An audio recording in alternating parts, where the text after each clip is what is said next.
to our today's lesson, and the lesson's title is Principles of Effective Writing, and it is part one. Most probably, yes, we have another part. So today we're going to deal with some principles of effective writing. So let's go. First of all, we have to know what is writing. To me, writing is an art. Like another art, writing can serve the purpose of the meaning of our mind and our thought. So I think writing is an art. Learning good writing skills is more difficult than learning to speak a language. For example, use of correct grammar and appropriate words is crucial or it can lead to miscommunication. Look, when we speak, the tone of our voice, the facial expression, eye contact, etc., make it easier to understand in the right sense. Written English is more challenging since words and structure alone have to be able to convey the meaning. For example, if I say you that I'll slap you, I'll slap you, and if I am laughing to tell that sentence, I will slap you. You can easily understand that I'm kidding. But when I will write this sentence in a paper, in that case, I will write, I'll slap you, and you'll read, I'll slap you. So you can't understand the expression of mine because there is no eye contact or facial expression and something like that or any voice tone. So be careful while writing because writing is most crucial thing to express our thoughts. So we have to maintain some principles while writing. Let's see what are those principles. Principles of good writing. These principles of good writing should help you practice the art. Work on each of the regular and you will get good at writing. If you want to practice, if you practice more and more, and if you bear in mind of these principles of good writing, you will be a good writer one day, inshallah. So, what are those principles? Let's see. The first one is grammatically correct. Grammatically correct. We know every language has its own grammar. So grammatical errors are an great sin. What does it mean? It means that you can't do any grammatical mistake in your writing. Grammar in writing is like the straight walls that give the piece its beautiful, erect structure. Good to look at and study in construction. With the basic structure gone wrong, the intention and feelings behind your words don't matter. For example, think about a building. The building is very straight and strategical and it has a straight shape. But if a building, 4 or 5 story building, if it has no shape and no structure, so how it would like be? It it will not be a building at all, I think. So grammar is a ground or basement that will give you the opportunity to make your writing more vivid and more lively. So be careful when you will write.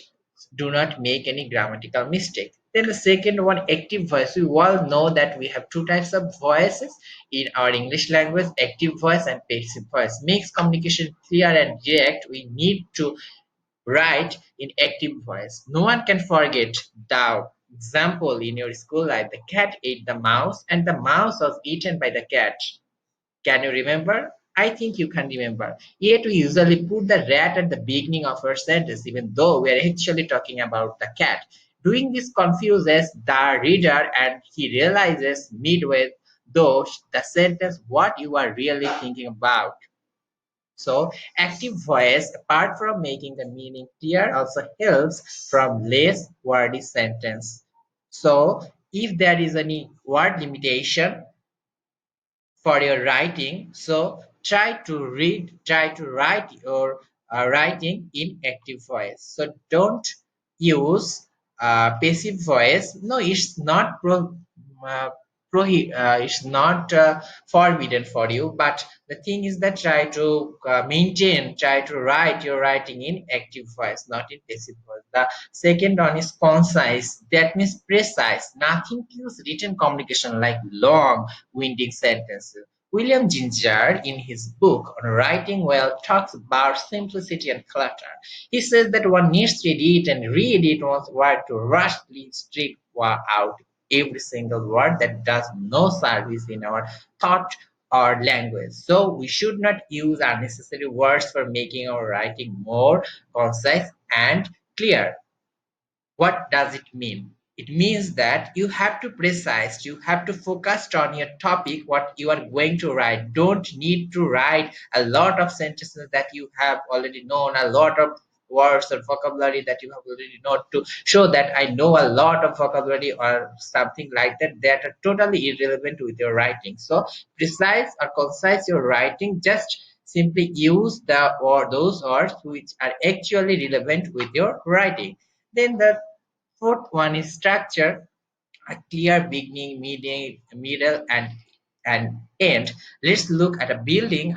I have already said about a building. How would it look if it had floors stacked absurdly instead of neatly piled up one top to the other? Structure is the like the floors that lead you logically to each floor of thought and also tells you where it's leading you to. It's more challenging to understand the chain of thought in written communication than when it is expressed verbally. Hence, it is our duty to stay here.